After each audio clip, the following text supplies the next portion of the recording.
I call to order the Highland Park Board of Education hybrid regular public meeting. New Jersey Open Public Meetings Act was enacted to ensure the right of the public to have advance notice of and to attend the meetings of public bodies in which any business affecting their interest is discussed or acted upon. In compliance with the Open Public Meetings Act, the Highland Park Board of Education has caused notice of this meeting, setting forth the time, date, and location to be submitted for publication to the Home News Tribune and Star Ledger, and posts on the board's website at least 48 hours in advance of this meeting. Members of the public who wish to address the board will be given the opportunity to do so before the board adjourns for the evening. Can we have a roll call, please? Mr. Beatty? Here. Ms. Haldun? Here. Ms. Monique Coleman? Here. Ms. Gowan? Ms. McFadden DiNicola? Ms. Cruz? Here. Mr. Roslevich? Here. Ms. Vardaman? Here. Ms. Voorhees? Here. Okay, we're going to recess to executive session. Be it resolved pursuant to the Sunshine Act, NJSA 10:4-12 and 13. The Highland Park Board of Education will now meet in closed session to discuss matters related to him, student discipline, and a personnel matter. These exemptions are permitted to be discussed in closed session in accordance with NJSA 10:4-13. Information regarding the board's closed session discussion will be disclosed to the public as soon as the need for confidentiality no longer exists. So I move that we recess to executive session. Second. All in favor? Aye. Okay. We're recessed. We're going to do pledge of allegiance. I pledge allegiance to the flag of the United States of America and to the republic for which it stands, one nation, under God, indivisible, with liberty and justice for all.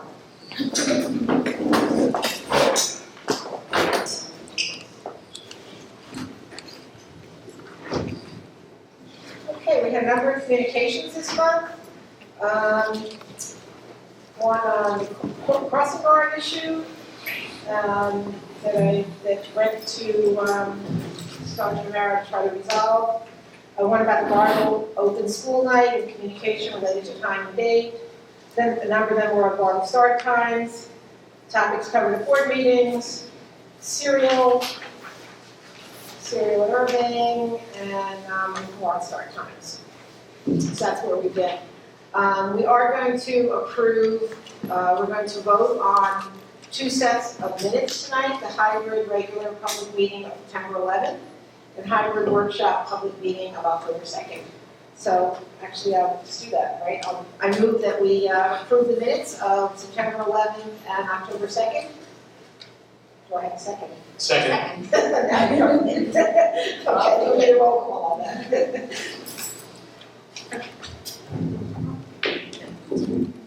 Mr. Beatty? Yes. Ms. Haldun? Yes. Ms. Coleman? Yes. Ms. Gowan? Ms. Cruz? Yes. Mr. Roslevich? Yes. Ms. Vardaman? Yes. Ms. Voorhees? Yes. Before we go on, Monique, if you can't hear us, can you make sure to let us know? Okay. Maybe she can't hear me, that's a good question. We're going to move to our student representative reports. We start with Russ. Okay, so we're going to start with Irving as always. Over there, the finishing touches are being placed on the modular classrooms with the instruction estimated to begin on October 23rd. The students will have the opportunity to see and familiarize themselves with the rooms this week so that they don't go in blind. There will also be an open house for the families at an as of yet unconfirmed date. Conference signups are opening soon too, so Irving Guardians should keep an eye on their emails. The conferences will be held during the last full week of October. Irving would like everyone to know about their PTO Fall Book Fair being held the week of October 16th. There will be a family shopping evening for parents and kids to pick up books together on October 19th from 4:30 to 7:30 p.m. Finally, Irving's Halloween parade will begin at 2 o'clock, exiting through the gym doors on South 11th Street. More information is still to come about that, so get excited. Also, Irving thanks the community for all of the donations and support for their new play area for the preschoolers. They are loving it. Over at Bartle, they're having a Lead You Assembly on October 17th. Each grade level will receive an age-appropriate assembly on character development. Next, the fire department is visiting on Thursday, October 19th to discuss fire safety with all the students. Also, Bartle will be observing School Violence Awareness Week from October 16th to October 20th. And lastly, Bartle's conferences are Tuesday, October 24th to Thursday, October 26th. At the middle school, conferences will be held on Tuesday, October 24th, Wednesday, October 25th, and Thursday, October 26th. All middle school guardians, please refer to Ms. Brady's letter to sign up. The middle school's next advisory meeting will be held October 24th, 2023. The students will be working to finalize their advisory norms, and after that, 6th graders will participate in a getting to know you lesson, 7th graders will work on a lesson about respecting their peers, and 8th graders will participate in a lesson about how to become a stronger team. We can't wait to see them demonstrate what they've learned. So to start for the high school, we have some statistics from the class of 2024, which is our class, so we're going to ride a little bit.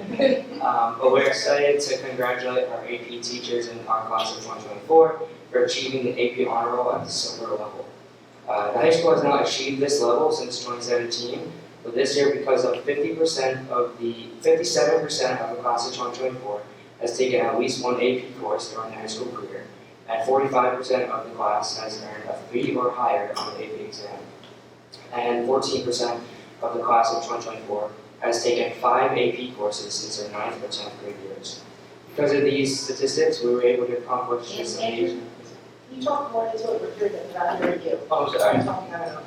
Thank you. So because of these achievement or statistics, we were able to accomplish this amazing achievement, and major kudos to the faculty and the student body of class of 2024. So next, the high school will be holding its annual haunted house on October 30th in the high school gym from 5 to 8. There will be food, games, and of course the highly anticipated haunted house. Additionally, the Make-A-Wish Carnival is this Friday, October 20th, from 3 to 5 on the high school track. The carnival will be hosted by DECA and will have fun games while also supporting good cause. Next, our Spirit Week was last week, and once again, the seniors won with 1,100 points. And we had over 85% participation for each day, so good job, seniors. The guidance department would like to remind students that pride sheets for curricular decisions are due on November 17th, and the PSAT will be administered digitally for the first time this year on October 27th for 10th and 11th grade students. 9th and 12th grade students will arrive on a delayed opening schedule at 10:17 a.m. that day. And lastly for me, the guidance department encourages all students to sign up for college visits this week, and students can sign up for these visits in 9 months. High school parent-teacher conferences will be held next week, Tuesday and Thursday, which is the 24th and 26th. These days will be half days for students with evening conferences, and Wednesday the 25th will be a delayed opening for students with morning conferences. Parents can use Genesis to sign up for a time slot with teachers. Highland Park's Chamber Choir, Countess, performed Oseh Shalom last Tuesday in hope of peace in Israel. The direct translation of the prayer is, "May he who makes peace in his high places, may he make peace upon us and on all of Israel," and say Amen.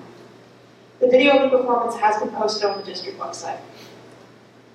Also, on a further lighter note, after the carnival, the Make-A-Wish Carnival on Friday, there will be the next home football game at 7 p.m. against New York Central High School. We would also like to formally congratulate, it's a rough night, the cross-country team for winning their division.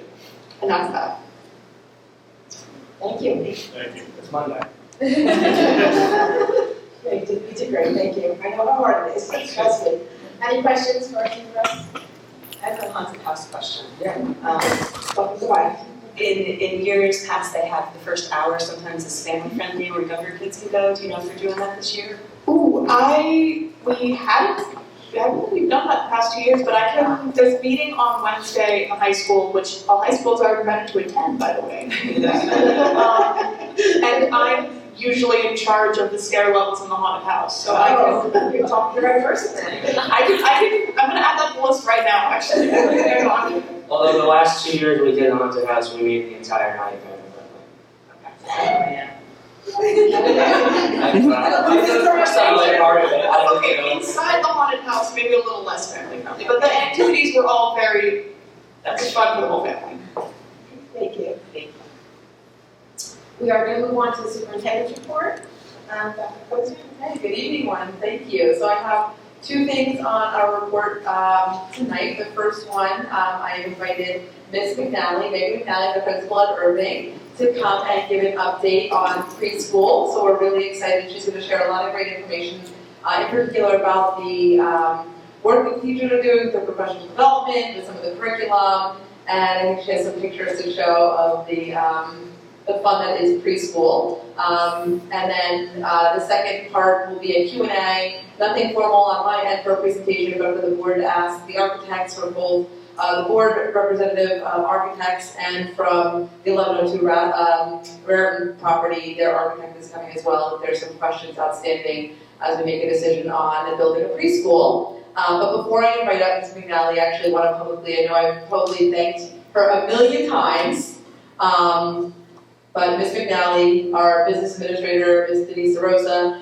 and our director of facilities, Mr. John Flanagan, the three of them have been working around the clock to not only bring preschool into the buildings, work with the teachers, but to get the modular classrooms ready. I know we have a displaced kindergarten class that's moved around a little bit. Everyone is in a space for learning, but I know it's been a challenge, for parents, for students, for the staff.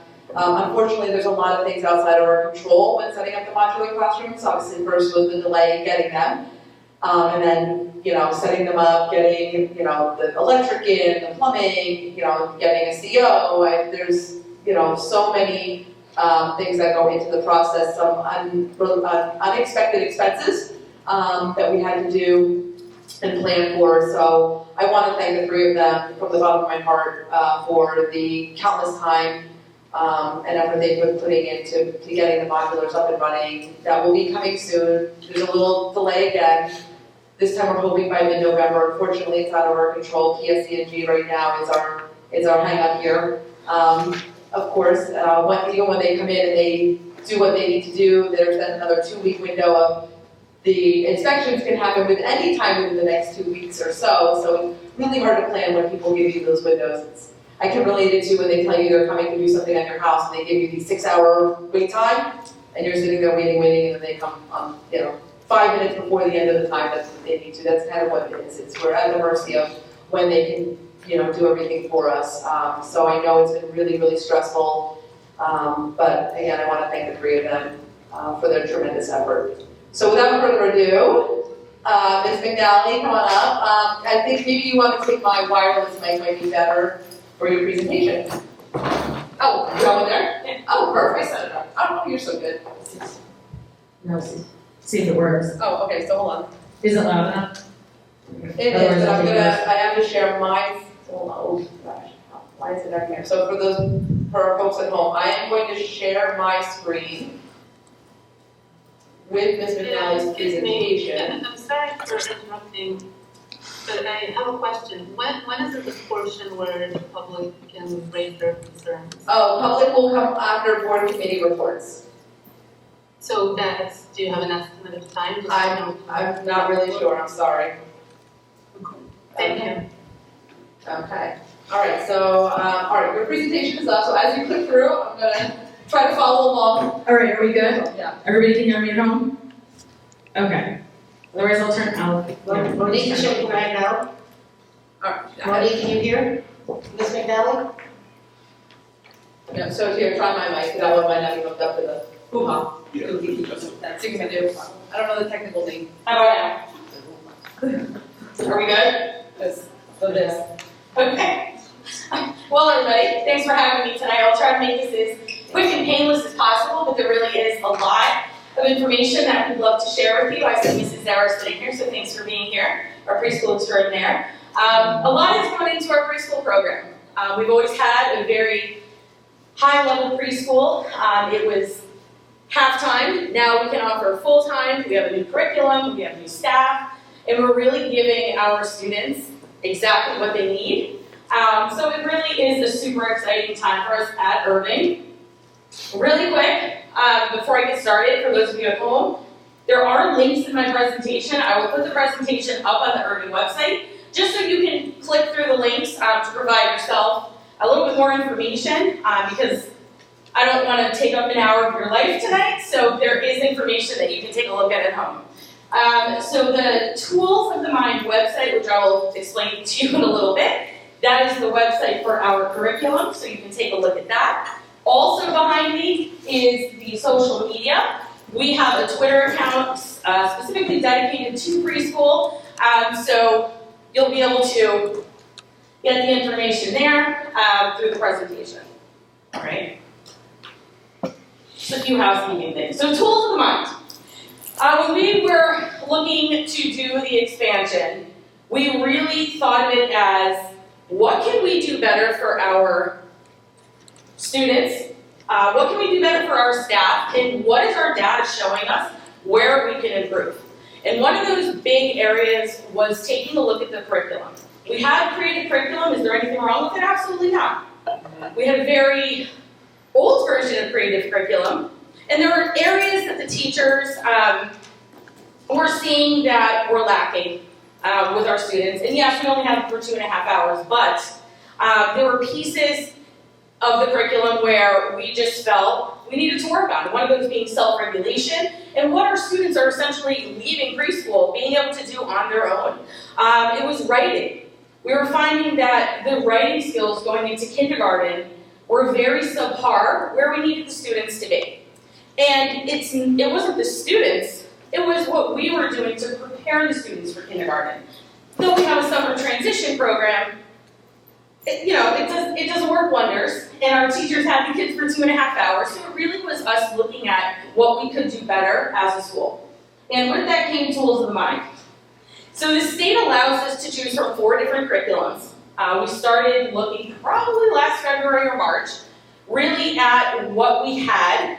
And we toured schools, we went through each of the curriculums, we had people come in and talk to the staff, we had many different presentations about even creative curriculum what we already had. But we still were not completely happy with what we were seeing, even with the updates with creative curriculum.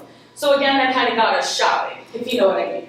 So we really liked the integration of Tools of the Mind. We really felt that it offered a holistic view of education that met our whole child's philosophy and really allowed for our students to dabble in what makes them grow and what they each individually needed the most.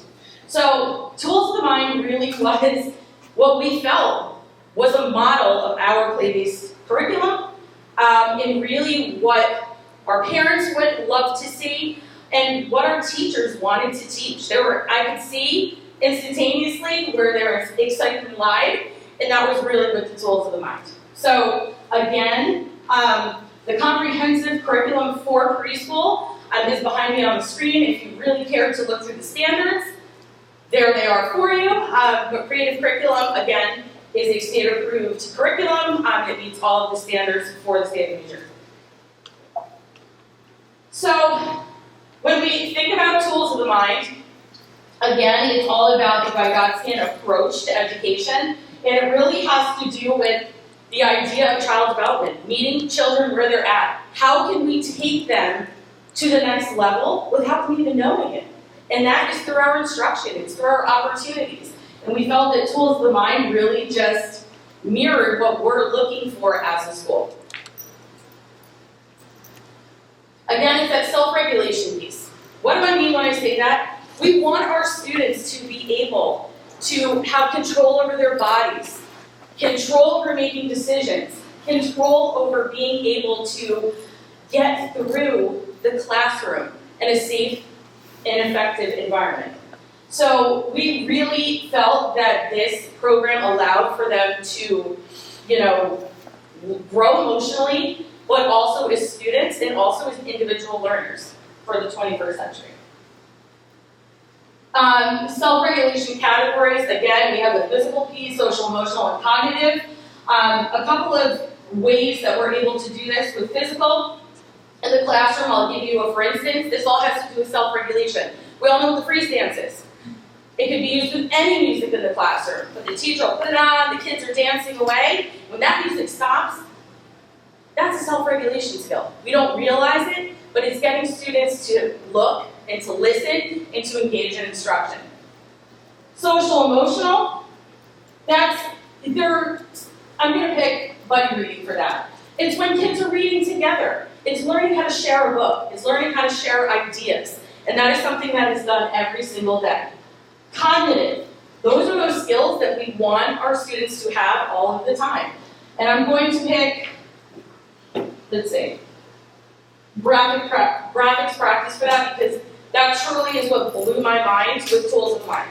Graphics practice I will get into in a little while, but it really is getting children to kind of be able to look, listen, draw a picture.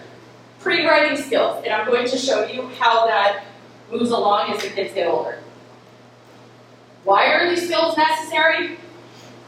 We don't want children to be reactive all the time. We know how little children are. They react to everything. I even think about my teenager. Everything's reactive. But we want to teach them to think intentionally. Why am I doing this? Why is this important? Why do I have to be able to know how to do these things? Their skills continue for focus, attention, control, and that big one is ownership over choices.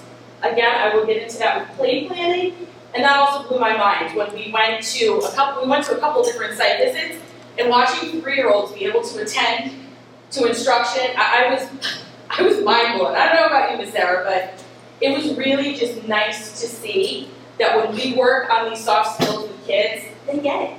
They absolutely get it. All right, so some of the things that we've been doing. Every single day there is mystery activities. So the question behind me, it says, are you wearing stripes? So when the children come in the morning, they have a mystery question on their board every day. And this is a skill as simple as they have to find their name. So they have to connect with being able to find their name. And they have to connect with being able to put their name under a yes or a no. So we expect the kids to be able to read the mystery question? Well, no, that's where the guidance comes in. But they're able to make the rest of the self-selected choices by themselves. So that's the mystery activity. It also goes through math as well. The opening group. This is where we're trying to get the children to attend. We want them to focus on weather graphing, timeline, sharing the news. There is a message of the day every day. I will get to that as well. And there goes that freeze game. Why are we doing the freeze game at the end?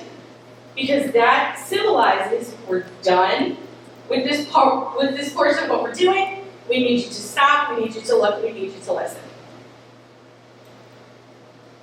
The message of the day, again, I'm not going to read this, I kind of told you what it was, but it's scaffolded throughout the year. The questions will become a little bit more complex. The children will be asked to do a little bit more. Everything grows. And when we think about our mixed delivery preschool of 3s and 4s, our 3-year-olds are doing this, as well as our 4-year-olds. But again, our 3-year-olds are modeling what our 4-year-olds are doing, and it's our hope going into the next year, well, they're going to do it again, and they will get it. Make-believe play. I love this. This is, if I had to pick one thing, well, this is the graphics practice, I already said that, but. So right behind me is this wheel, and this is our largest chunk of time.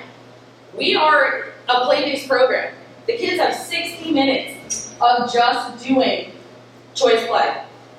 And the way that we do that, they plan their play. Behind me you can see on the wheel that there's various different colors. The children get to pick the color that they would like. And normally in the classrooms there's clips on there. Alright, so there's clothespins that connect with the colors, and the children get to put the clothespin on the color they would like to choose for the day. Now, you can see there's only 2 spots because only 2 kids can go to that selected activity. Alright, so that's why there's 2 green, 2 orange, 2 blue, etc. You get the point. So again, our red, that's our literacy center. So the themes that we have, again, you can see those behind me. Family, grocery, doctor, hospital, restaurant, pet, vet. Then there's teacher choice, of course. So that right there the kids absolutely love, and right now they're doing an awesome job. Teachers are doing a great job really getting them in the routine of being able to do this. So, once they choose their play planning, then comes our scaffolded activity. And that is our writing, all right? So, it really allows speech to be more deliberate within writing because it's allowing students as young as 3 to be able to explain and to be able to realize, I like cats. That's 3 words. Our play planning allows for the children to learn that each word is a line. They do not have to know how to spell it, but it's really getting them in the notion of, okay, when I'm ready to write and when I'm ready to spell, I know that that is going to be 3 different words. So here's the play planning I was talking about. So they each have it on a clipboard, and every single day, they are formulating their plan using that play planning wheel. All right, so the play planning sheet, if you look at in orange, that is a 3-year-old at the beginning of the year. So what the kids are asked to do is draw what they're going to be doing for that day. That child, I call them potato people, I always have. I still draw potato people, so I don't know what I'm talking about here. But that is from a 3-year-old, and you can kind of see that they're starting to be able to spell their name. Then we move to the middle one. Well, it's getting better. That's age about 3.5, almost 4. And you can see the difference here, where this child, those are the words. And you notice the punctuation at the end, because that is something that the teachers are working with the students on every day. Is it a period? Is it an exclamation? Is it a question? So the student is getting there. Again, the child still can't spell, but the child knows that there's 6 words. And an exclamation point with whatever they're trying to say. And by the last one, this is the progression. You can see around age 4, this is the now person drawing, and there are the words trying to come out in the child's name. All right, so when we look for progression of learning, this is exactly what we're looking for here, and this is exactly what we're working with our students on, and they can do it. We've seen that they can do it. It's honestly quite amazing to just with looking at child development and what we're able to teach and what kids are able to learn. So for our literacy, the buddy reading I talked a little bit about, we have graphics practice, which I talked about, and then we have story lab.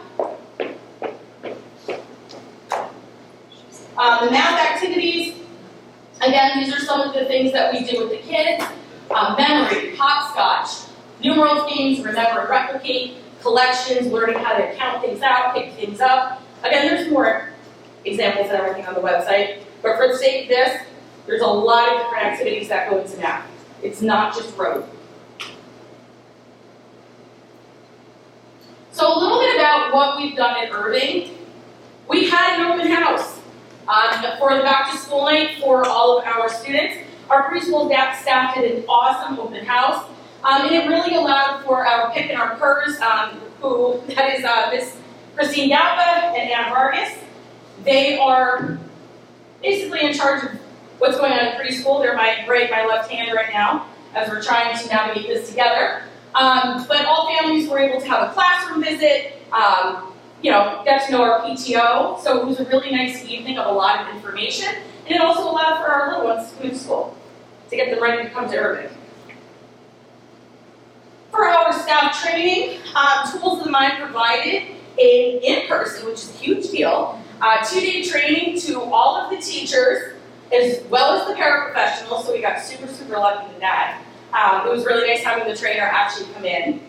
And again, I mentioned before, we did multiple site visits. We went to Denellen, Sayreville, and Beverly City. Beverly City has had Tools of the Mind for a very long time. Sayreville about, I think 3 years, this is Eric, something like that. And Denellen 5. Okay, so again, we tried to pick a plethora of districts that have had it for a long time, some are in the middle, and some newer. And also, as part of our Tools of the Mind for the staff, all of the teachers are taking part in 15 PLCs, our professional learning time. working with the trainer. They're sending videos, they're you had your first one today, right? Yes. Yeah, she's great, yeah.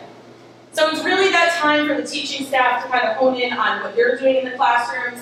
Alicia, our trainer, she's going through the videos of actual real-time videos from the classrooms, helping the teachers and guiding them along.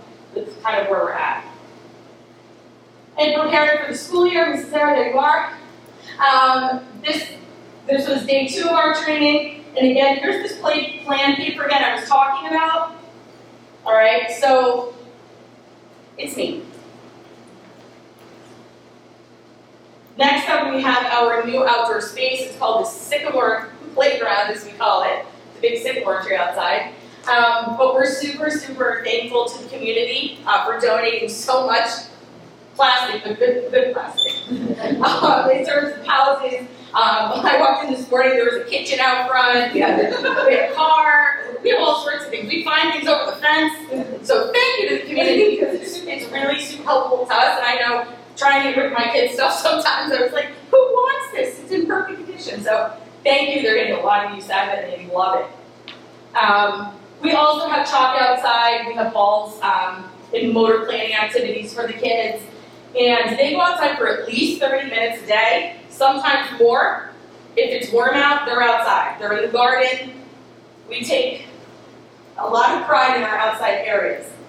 So a little bit about tools and action in our classrooms, things that you can see. Sorry about all the smiley faces, but we like to keep privacy here. But this one here I love. The kids are playing with blocks, and they created an entire animal area here. They're really getting creative of what you can do on a farm, in a zoo. Here we have our babies, we have our food. And here the kids are starting their play planning for the day on my top left. So a little bit of, if you have any questions for me, I know I tried to go through this quickly because, those of you at home, I know it's late. But you can always email me anytime. I'm more than happy to answer any questions. And I also urge you to follow our webpage. There's a lot of information on there, and as we get going with preschool registration in the beginning of the new year, all that information will be there for any of our new families. So please follow us there. And behind me, for parents, for Tools of the Mind, there is an entire page which is clickable through my presentation where it gives a lot of really awesome activities of things you can do at home and things you can look for your little ones regarding self-regulation and really kind of retraining our brains, sometimes how we respond to things and how we talk to our kids, because a lot of what we do in school is logical. It's all logical language. So, again, any questions, you can always reach out. I'm more than happy. I love talking preschool. It's been an awesome experience. So, those of you that are here or on Zoom, thanks for sharing your children. It's a pleasure. Again, if you have any questions, please let me know. Thanks.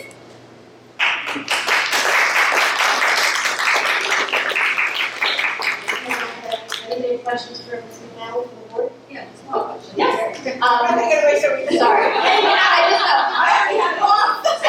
think I know the answer because I think I reported on it recently, but tools of the mind can be scaled up to kindergarten if you enjoy it. Yes, it can. It depends on being productive. Okay, that's it. All right. Oh, that's easy enough. Okay. Other questions? I want to add what Christina said is a tremendous thank you. I know this is. Oh, you're very welcome. I have no idea how much time that you put in. I know it's been tremendous getting this program up and running. And once the importantly, modular, thank you, are open, that will certainly make life better and easier for us. Thank you so much. And I think the fact that we have 90 students who are now getting a full-time education, it's a great start for them. Yes, with our regular special, yes. Right, 90 students, it's tremendous. So I personally want to thank you to the board. Oh, you're very, very welcome. And I can't do it without my staff, so thank you to them because they have been instrumental in, I know as educators, we're not the most easygoing people, we're not the most flexible people sometimes, but it's kind of tested all of us, but in a good way. For the kids, so it's all good. Thanks, everybody. Just one more quick question about the donations. I know you got Yes. a lot over the weekend. Oh my gosh, so I'm like, what are you still in need of? All right, so if I had to pick, I was talking to our PTO today. If I had to choose, it's any of the little types cars on wheels. that's really, we have a lot of playhouses and a lot of slides now, so I think we're good with that, but any of the little cars, they can play with outside. That or weather resistant, that like to be rained on. Thank you. And I'll ask more questions just in terms of time, maybe it's more, Christine, I don't know, oh, sorry, I'm not letting you know. What is the time frame at this point for, the preschoolers are set, they're not going Yes. anywhere, it's the kindergarten, right? Yes. Right, what's, about here? Okay. Can I ask that question? You can ask that question because we talked about that question today. So yes, as Dr. Nicosia mentioned, we have had a lot of hiccups, but it's with any construction project. I think of everything I've done in my house, like, you say a month, that means 2 months, and I feel like that's kind of where we're at now. And as far as the staff is concerned, we're talking about November 13th right now. Because we are off that week, then next week is conferences, the week after that's Halloween, then we're off for all those days, and we just need an even break of the day, and that'll give us enough time to get our staff out there, ready to go, the classroom's warm and ready to go, and we will have an open house, I promise. The original intent was to have that open time during conferences because we would have been in there anyway, but unfortunately it's just not going to come to fruition the way that we planned it, so the 13th of November. That's our new. Thank And if you. it can be delivered sooner, great, but I want to be realistic about it too. Well, thank you to our kindergarten parents for being so flexible and patient with us as we get through this. All right, thank you, Ms. Sorry. Thank you, Ms. McNally, for the presentation. So we'll continue on. Of course, we're done with that. And of course, you're more than welcome to stay. However, I know it's been a long day. And thank you, and Ms. Aaron, thank you also for the exceptional work. So I would like to invite Donna and Janet, I guess maybe to the podium would probably be the best, so access to the microphone, to do a question and answer. So I know there were some questions. I don't see Jim Johnson here from Netta Architects. I do have stuff in my inbox from him if there's specific questions for Netta that I can try and answer myself. So please come on up. Can we start on the sound? Is there any way that you can improve? We're hearing that Ms. McNally was not heard as well, I'm not being heard as well. Is there anything else we can do for sound? I want to make sure that the architects are heard as well. Let me keep saying, giving us some things. It's hard. These architects are trying. Oh, so yes, Donna and Janet are from DMR Architects. That's the firm that is hired by the Highland Park Board of Education that does all of any kind of engineering and controlled design work for the district. So at our last conversation we had the 2 proposals of the 2 sites. So thank you for the work that you did on looking at the 4 sites for us. So we've taken the recommendation that you put forth on 1102 Raritan and Bartle as the 2 options. Are we good? Monique, thumbs up if you can hear me. Yes, thumbs up, good, thank you. Into consideration, I think we're close to making a decision. However, I think there were some questions from the board about that I couldn't answer. I will say I received in my inbox that I sent to the board over the weekend from Netta that was, I think there were 11 classrooms in this one particular drawing in. They said they could get more classrooms, but they would move the play space from outside on the main area, like outside, to the rooftop of the 3rd floor. They put up high walls, and they put outdoor play space on the 3rd floor of the building. So that is with code. You can't have preschool classrooms, but you can have outdoor play space up there. So that was one of a couple of creative solutions to try to get more classrooms, because I think that was a concern about more classroom space at the 1102 Raritan project.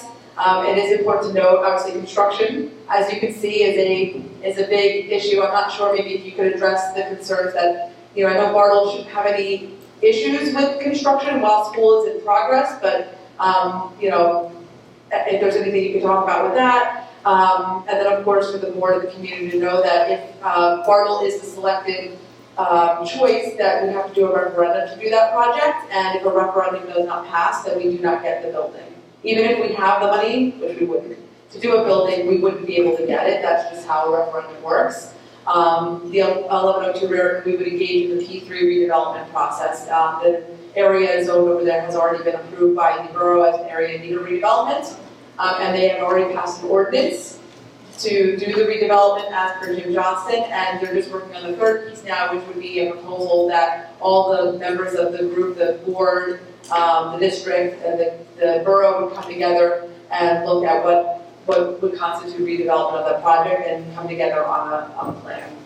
So I think that's where we're at. So I will open up the floor first, Janet and Donna, if you want to address any of the things that I said, and then open it up to questions. Sure. I think the first part would be the borough and the construction there. So that's a very typical construction of an addition at borough, especially because of the creation of the courtyard. So there would be some interruption at the two very corners where we'd be coming through. But it's pretty typical, it's manageable, it's not outside the norm what an addition at a school would be. It would impact, I guess, suppose a total of 4 classrooms during construction. And that part could be phased so that when they get outside of that, then everything goes back to normal. And then also, I know there was a question about parking. So when I reviewed looking at having additional staff at Bartle plus the parking, thank you, I know you submitted that too as possible parking. Ideally, spots for every staff would be great. However, if maybe we can get maybe 22, I was counting about 22 extra spots, so we would cut into a little bit of that grassy area, but leaving where the field is, that kickball, baseball field, and just to the side of it, that would be an open play space. So just taking a little bit of that area for additional parking, and possibly maybe getting creative, because I know we have to have the emergency lane, but is there maybe a reconfiguration of the parking lot for spaces? I'm not really sure.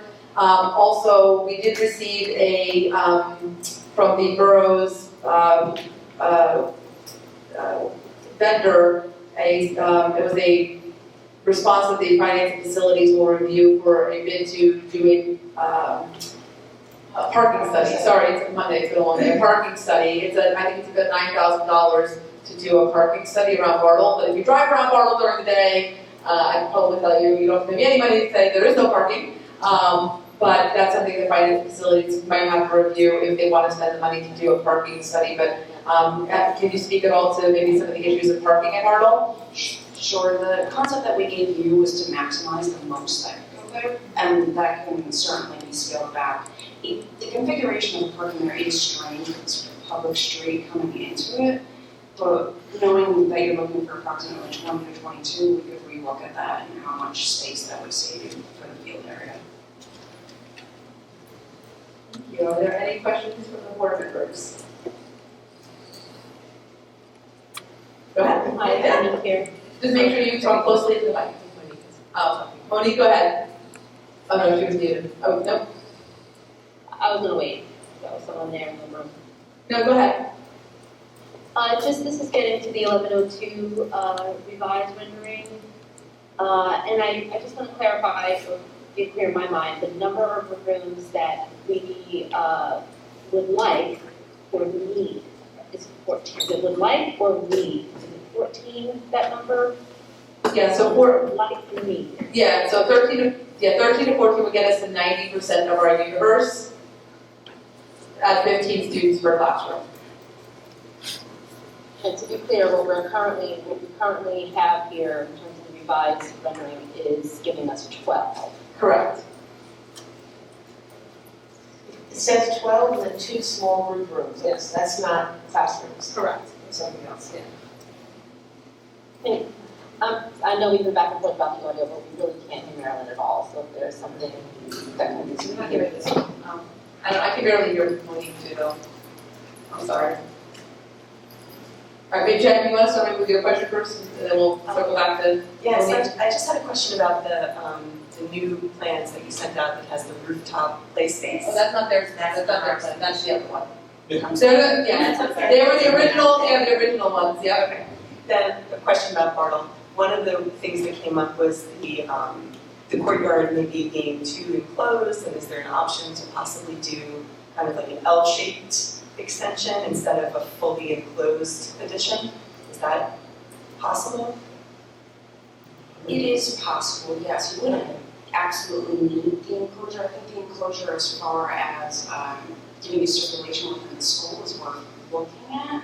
And the other courtyard is a concern, not really knowing which direction you're headed in, but giving it some thought. I think there may be some room to pull that out or do something, or, potentially slow because it would be the hallway there, lower that portion of the roof that's adjacent to the courtyard to get more light in that space. So it would be something we would be looking into. And someone else mentioned the possibility of maybe doing like the floating hallway where it would be open underneath and get into the courtyard from the outside, but the building would only be connected by kind of a raised Like a walkway. breezeway type Yeah. situation. If that is an option too. It is a possibility. Okay, so it's flexible. These are concept drawings that we Right. did just to see what really would fit on the space, so everything that, Maximized. all of the information you're asking now would be in, design development, schematics, what is it district really wants, secure place for preschool playgrounds also is considered. So, all these are possible, they're all, this was what will fit on that, what will fit on that site to maximize the classrooms. Thank you. I'm Donna and this is Janet. I'm sorry, just to clarify, could that be both concepts that you proposed too? So like the 1102 rare, is there flexibility with that proposal as well?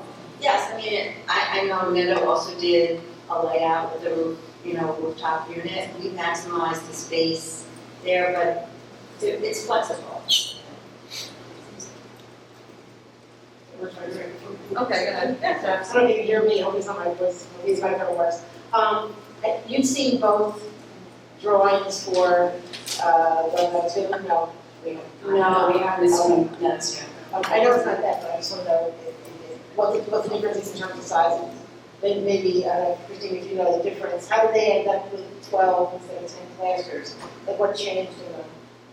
So they moved the play, instead of having outdoor play space, like right outside the building, they put the play space up on the third floor as the outdoor space, so they were able to maximize more of the land for more classroom space. They made it larger, they made the building larger, still with easement and the words that I don't know what they mean. Yeah, something with bushes and setback, and there was some words that I don't know what they mean.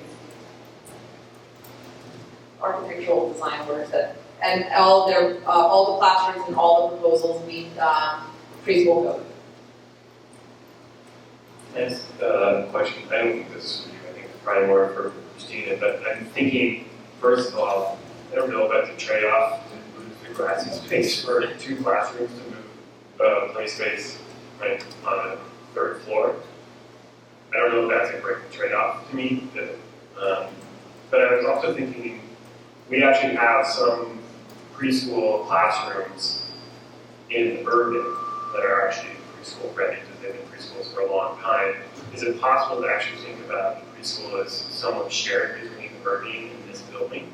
So we had 10 rooms here and additional rooms in Irving. Since the buildings are actually quite close, can we get to 13, 14 rooms somewhere between that combination? Or is that not something we want to think about for some reason?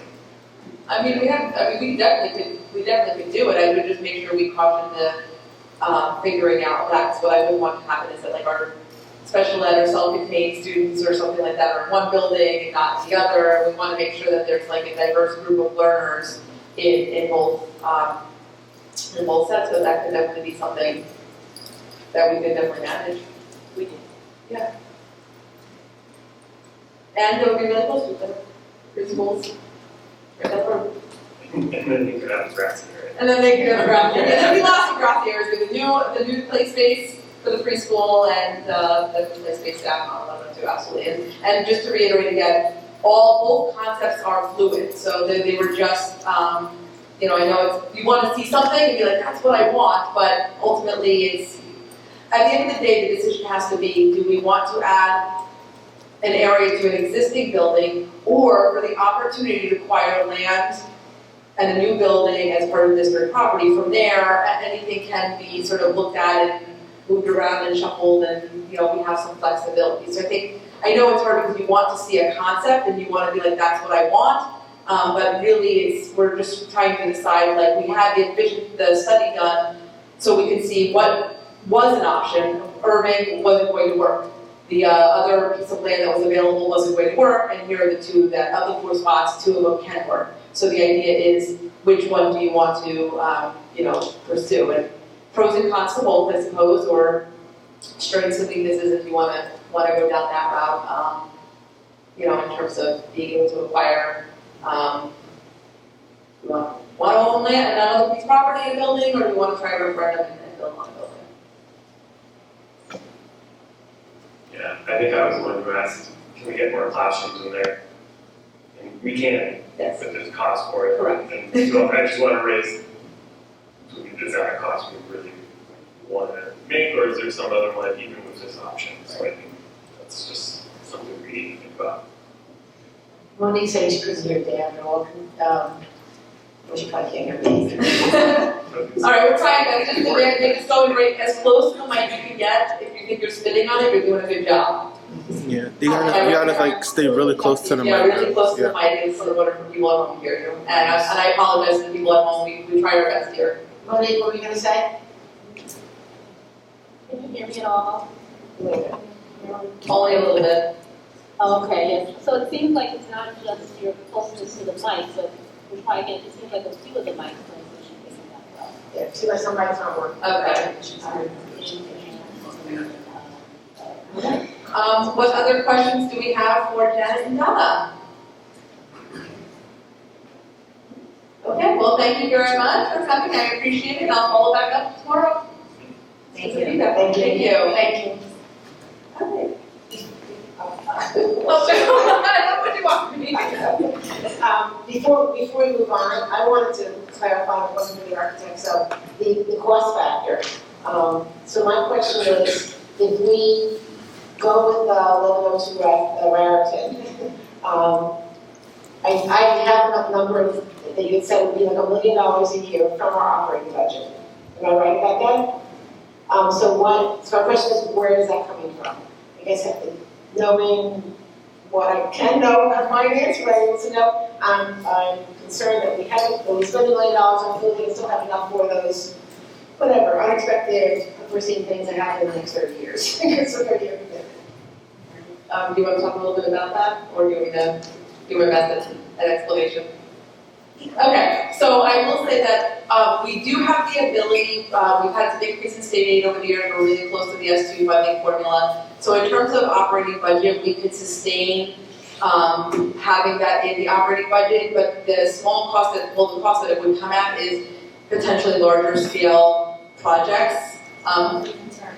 Deposits into our reserve and the other things that we do to save up for rainy days and things like that. So one of the things to consider is if that is an option, the referendum might be that the good pathway, like we could theoretically have both then. If we engaged in the P3 for the 1102 Raritan property, we could go for a referendum for those other larger scale projects that we would need to do, the roof and all. The previous presentation that I gave a laundry list of issues that we're seeing in the buildings. We could certainly go for a referendum to do those projects. So there's a small trade-off for having this in the operating budget, but it is definitely something we could consider. So we would have the money, so I hear that we would go out for referendum for something big, fix it up projects. Yes. Right? But what I'm concerned about, the increase in teachers get over the next 30 years and the special ed students and all the other things your feeling is the money would still be there for putting out $1 million a year towards this. That's my concern. I don't know whose microphone anymore to use. I'm going to use mine. I don't know if that's around.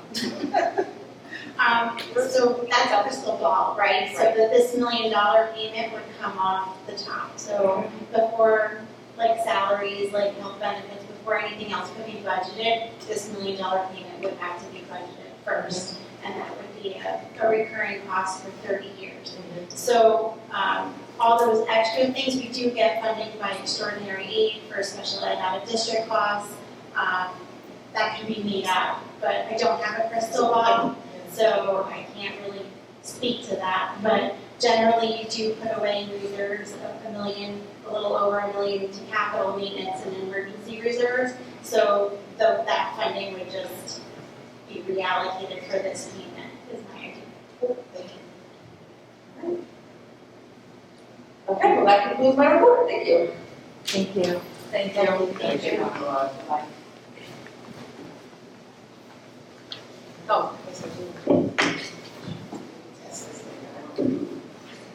Okay, and I think our process is going to be in terms of, at some point we need to make a decision on this, on the issue of which direction we're heading in, right? And I feel like we've done 3 presentations, I'm proposing 3 presentations, and there'll be the opportunity for public comment today again, and we've heard.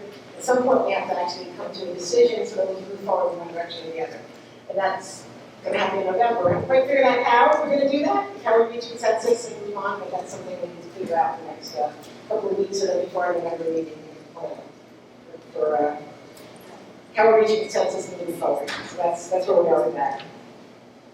We are moving on to committee reports. We will do our committee reports, go over the agenda items, although we only need to do the bold-faced ones since we did this 2 weeks ago.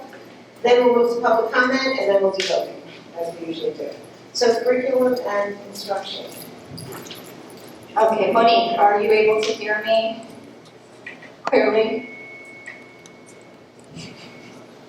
Monique, can you hear my mic? Oh, yeah, I can hear you. Okay. This must be theirs because I can hear them. I'm on Zoom and I can hear you guys clearly. I don't know. Okay, thank you. Trying the best we can. So curriculum and instruction met on October 3rd. It was a very highly attended meeting. We had Dr. Beatty, myself, Ms. Strockman, Dr. Nicosia, Ms. Rodriguez, and Ms. Saka, and Ms. Voorhees. So we had quite a group. We first looked at the 2 course proposals that we will be voting on tonight. Environmental science. So this environmental science elective combines 2 previous electives, which was environmental earth and environmental sustainability. They're going to take the best parts of each of the courses to run 1 semester course called environmental science. That would mean that there would currently be 4 science electives, which would be environmental science, forensic science, nutrition, and potentially a zoology or animal science class, which is that good? Which would be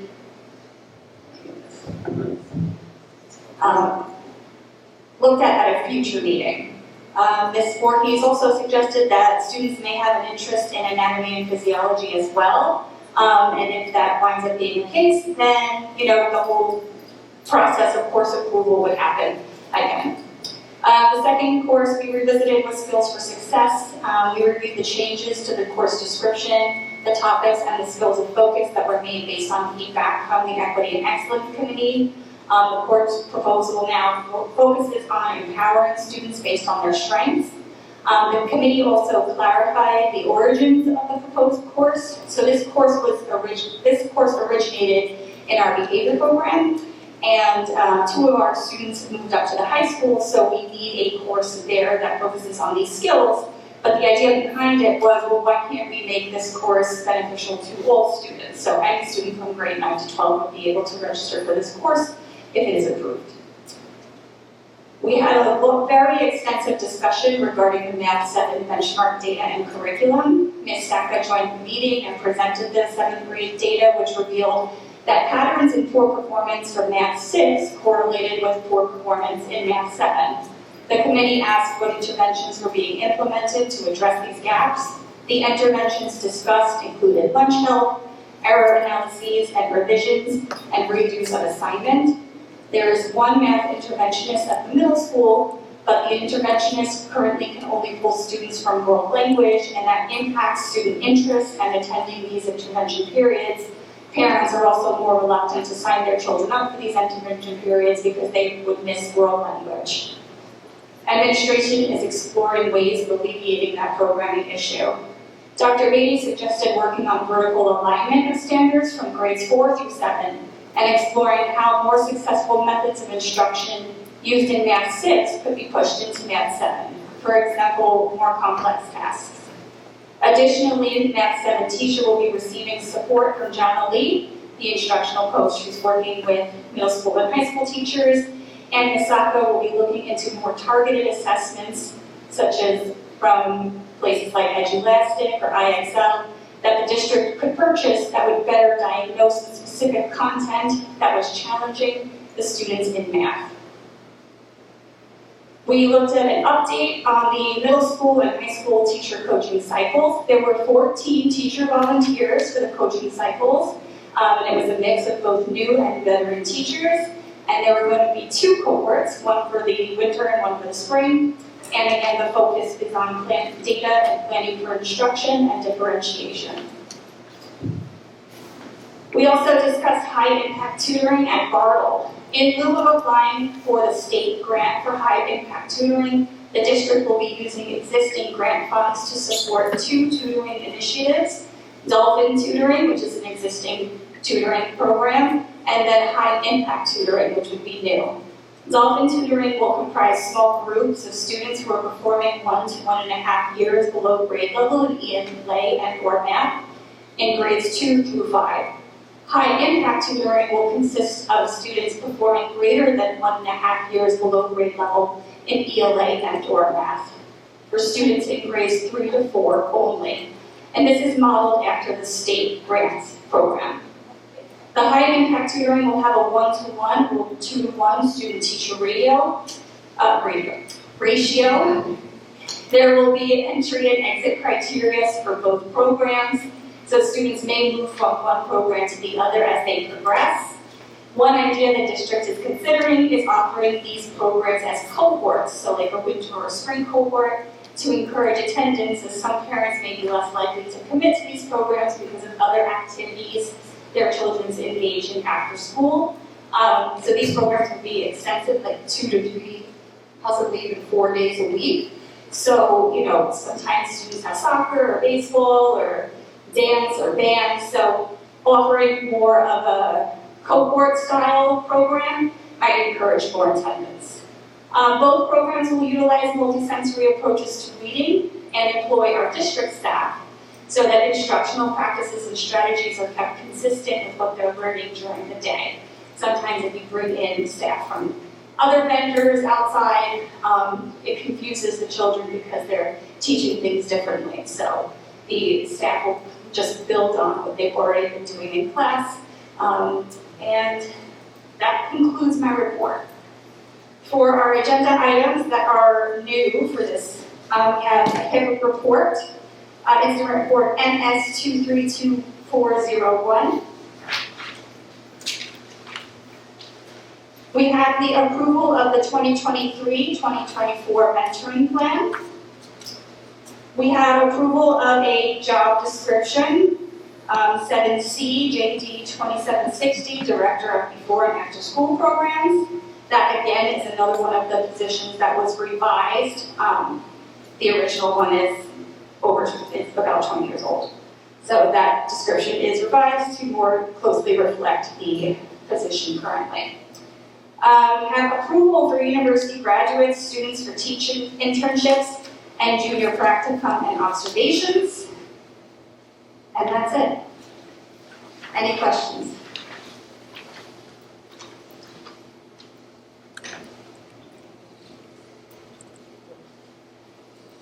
Okay, thank you. Okay, I'm moving on to finance and facilities, and we have not met since our last meeting, so I'm just going to go over new items on the agenda. And number 2 is approval of the bill list from September 30th to October 16th. Cafeteria list from this is September 29th through September 31st. Everything else is the same. We added one more out-of-district placement. This is the third one on that part of number 13 on the agenda. For the remainder of the school year. One additional student, number 14, one additional student on bedside instruction. We are adding, number 15, the high school scholars program. It's for our low high school students who will attend Middlesex County College for the transition experience, so their tuition is in here. We've added,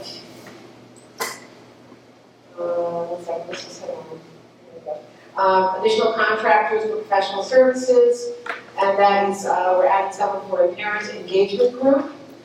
I think that's for Bartle. And a Dr. Linda Edwards, a consultant to work on co-teaching with our teachers, and an additional nursing service for students with an IEP that has that in their IEP. And continuing along, it's a very long agenda, that's various facilities. We are going to be voting on the preliminary eligible costs for certain school facilities projects. This is from the ROD grant that we were approved from the state for the Irving roof replacement in the tower section. The school pays 40%, no, the state pays 40%, we pay 60% of these projects, and that's what it was budgeted prior. Also, a portion of the high school roof replacement is also in this, coming from the ROD grant, also the state portion and our portion. We are voting on the approval of a comprehensive maintenance plan, an annual maintenance budget that goes to the state. And finally, we're able to approve the purchase of preschool supplies. Now we have preschool already have the money, now we can pay for their supplies because that money came through from the state. We're also approving that we can use the former center school for our basketball practice during the winter. Approval of dumpster replacement for Bartle. We have two quotes here, and we're going to approve the lower one and the two to replace the dumpsters at Bartle. And the last one, number 27, is approval of the 3-year preschool operational plan, which I believe is what we do every year. It's not been done yet. So that's it. Questions for finance and facilities? No. Seeing none, we'll move on to personnel. Who's going to keep passing the mic here? All right, so for personnel, there was no committee meeting since the last meeting. Personnel items that are new to the agenda, new hires, a paraprofessional at Irving, a special education teacher at Bartle, and a lunch aide at Bartle. We have approval of volunteers, approval of leave of absences for 3 employees, approval of a transfer, thank you Ruth Bayer, who is coming in to be a leave replacement for a special education teacher at Irving Primary. We really appreciate it. We have an approval for paraprofessional extra duties for 4 paras, extra compensation for one, so this is one middle school teacher. Another paraprofessional extra compensation. There's a change in the date for the approval of additional section number 10. That additional section will be November 18th.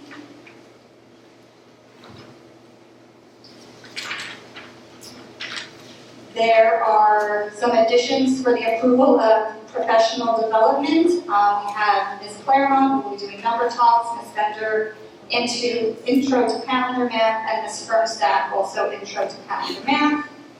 We have the approval of a student aid for the Irving before and after school program. We have two tables. 2 things are being tabled. We are tabling number 17, the approval of the Brothers Mentoring staff at Bartle, and number 18, the approval of Brothers Mentoring staff at middle school. Number 19 is the approval for after-school treatment team meetings as listed. Number 20 is the approval of extra hours for our school psychologist. The approval of salaries, number 21, funded by state and federal grants, and those are all of our preschool positions.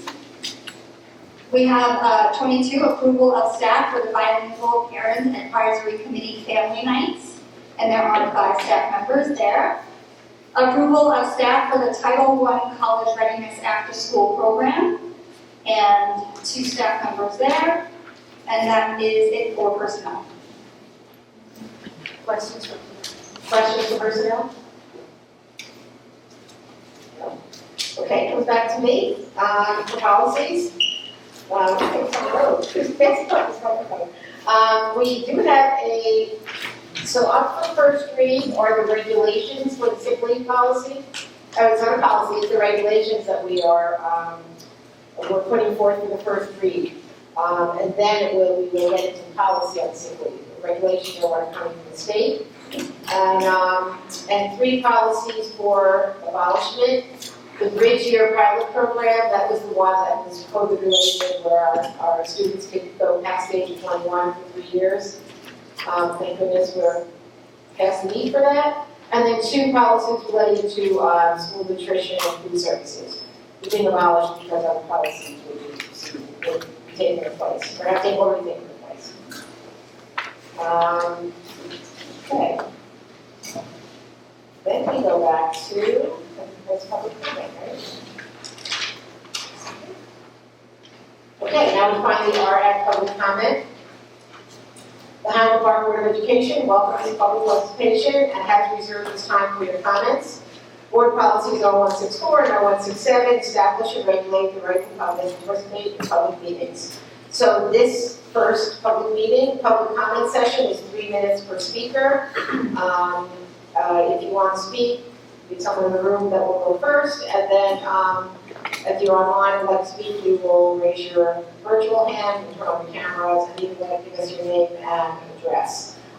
Just a reminder, it is public comment. We want to hear what you have to say. We are listening very carefully, but typically we are not responding at this point. So if it's a question, we will try to get back to you via email, but we're listening and taking notes and hearing what you have to say.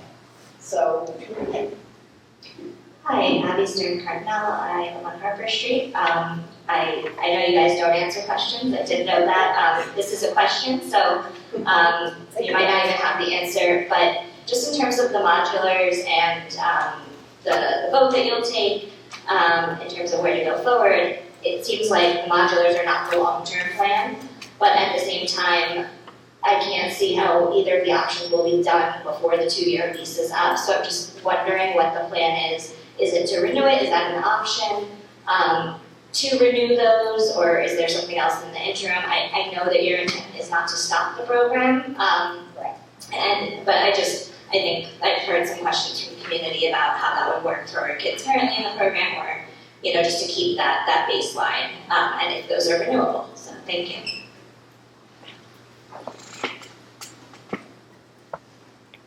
Seeing nobody else in the room, does anybody online wish to comment? Okay, Kate Winkler, please unmute yourself and give us your name and address. Hi, so my name is Kate Winkler. I live on Broad Avenue in Highland Park. And I'm here to express, can you hear me okay? Yes, I can. I am here to express my concerns about the school's communication with parents and students about the war in Israel. So I have something written down. I've expressed my concerns to the superintendent and the board via email, but have not received satisfactory responses. On October 7th, the Jewish people suffered the loss of 1,300 people in what is now known as the pogrom, an organized massacre of 2023. Hamas, an ISIS-like terror organization, entered the state of Israel by the hundreds with one goal: to kill Jews. To shoot at Jewish babies, take young Jewish women from music festivals, strip them naked, kill and mutilate them, and then drive their bodies around Gaza Street in an open pickup truck with implicit instructions to put it all on video and spread it to the world. Not since the Holocaust have this many Jews been killed in a single day. Hamas also kidnapped and is currently holding hostage 200 civilians, among them children and babies, who were taken out of their homes after seeing their parents killed in front of them. Yet, The superintendent and the Board of Education continuously avoid condemning these atrocious acts perpetrated by Hamas and Israel. 1. In her message to parents, the superintendent described October 7 as a conflict in the region. 2. The superintendent also mentioned that education plays a vital role in promoting peace, tolerance, and empathy. Yet, no teacher, as reported by May 7th and 8th graders, has initiated a conversation about the war since its beginning. 3. The superintendent's message mentioned that counselors and support staff are available to provide assistance to students who may be experiencing distress related to world events. This statement lacks basic understanding that their code of silence sends kids the message that they're either unaware of world events or feel uncomfortable talking about them. As one teacher said to my 7th grader, we don't talk about it because we don't want to offend anyone. The president of the board, Ms. Bruce, communicated to me that we will consider this feedback for future communications. Dear Ms. Bruce and board, 10 days ago, the Jewish people experienced the greatest eradication of their population since the Holocaust. We are living a crucial moment in history. Anti-Semitism lives in the loud actions of our enemies, but also in the quiet silence of our institutions that do not condemn these actions. You said 20 seconds more. More time.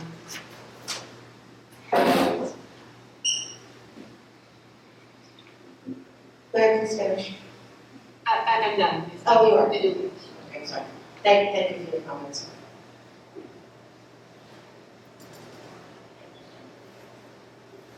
Is there any other public comment?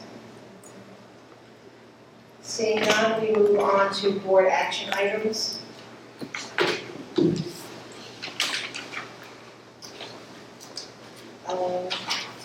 Curriculum and instruction.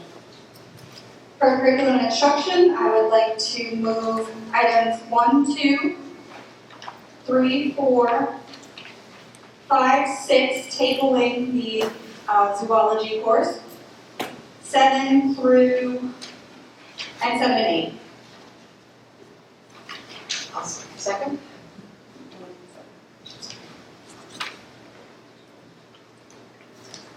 Mr. Beatty? Yes. Ms. Cassell Yes. Ms. Coleman? Yes. Yes. Ms. Cruz? Yes. Mr. Roslevich? Yes. Ms. Garden? Yes. Ms. Voorhees? Yes. Take it back. Oh, sorry. Yeah. Okay, voting on financing facilities, I move that we approve items 1 through 27. Second? Mr. Beatty? Yes. Ms. Cassell Yes. Ms. Coleman? Yes. Ms. Cruz?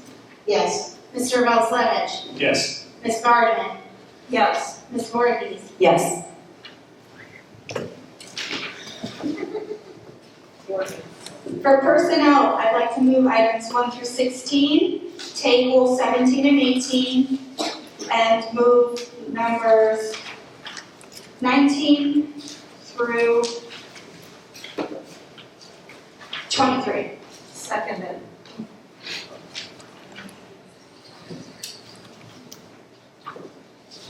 Mr. Beatty? Yes. Ms. Cassell Yes. Ms. Coleman? Yes. Ms. Cruz? Yes. Mr. Roslevich? Yes. Ms. Garden? Yes. Ms. Voorhees? Yes. And for policies, I move that we approve number 1 and 2, and number 2, A, B, and C. Second. Mr. Beatty? Yes. Ms. Cassell Yes. Ms. Coleman? Yes. Ms. Cruz? Yes. Mr. Roslevich? Yes. Ms. Garden? Yes. Ms. Voorhees? Yes. Okay, we move on to board liaison reports. Does anybody have something they want to add? They want to talk about any of these groups?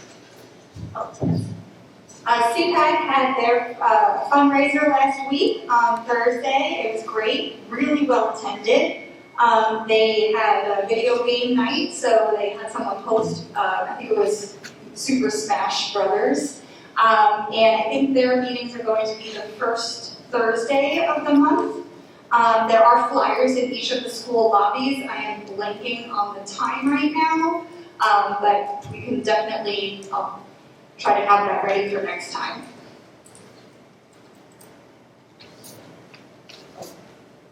Any committee reports? I have an update from the Board of Health. I gave them the update about the vape detectors that they're going to be installed in some of the bathrooms.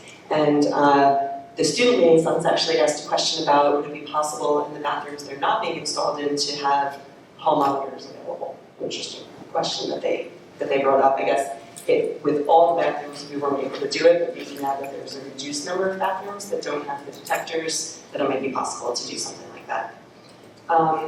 They also brought up about Suicide Prevention Week and the flyers that were sent out from the school, and they just informed us that there's the 988 program, and they have a really comprehensive list of flyers that are already available, and they asked if we'd consider using some of those flyers next time. And I can forward the website for that. And then there were a lot of questions from the student reps about the middle school bathrooms and just asking for a status on if they're all open, if there's any renovations, construction that still needs to be done, or just where things stand in general with the middle school bathrooms. I said I thought, any work that needed to be done was done over the summer. The last we got an update on that, I think, was in June. So just curious about the status of the bathrooms. And they are going to reach out to the district landscapers to talk to them about moving away from gas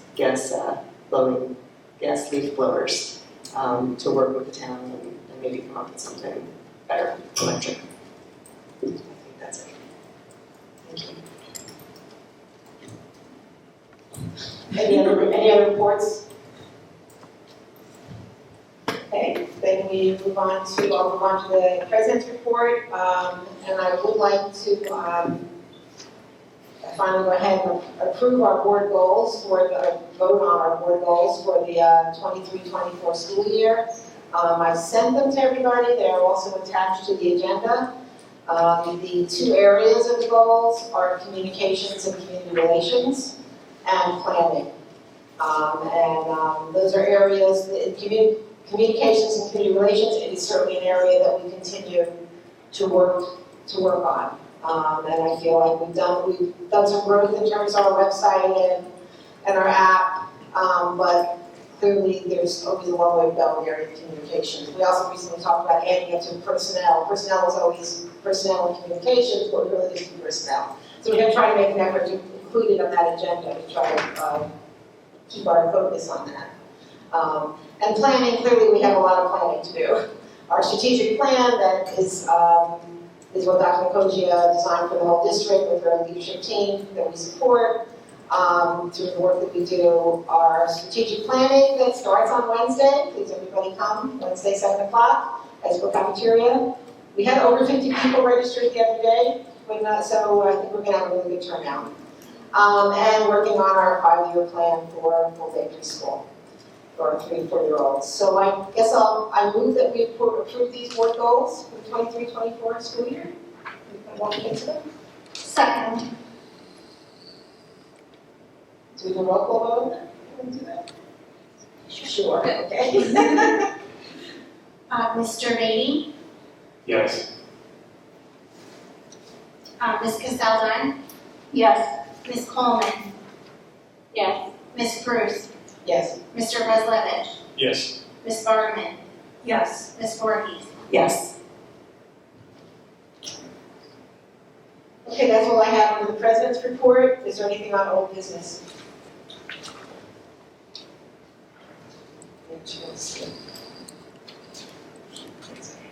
The old business jumped from this meeting. Or new business? Then we turn to public comment. This is our last public comment of the evening, of course, and it does not have a 3-minute time limit. The Highland Park Board of Education welcomes public participation and has reserved time for your comments. I'm getting tired. Board policies 0164 and 0167 establish and regulate the right of the public to participate in public meetings. If you'd like to speak, please raise your hand and let us know. And seeing none, then I move that we adjourn for the evening. Second. All in favor? Aye. Thank you very much. Hey, everyone.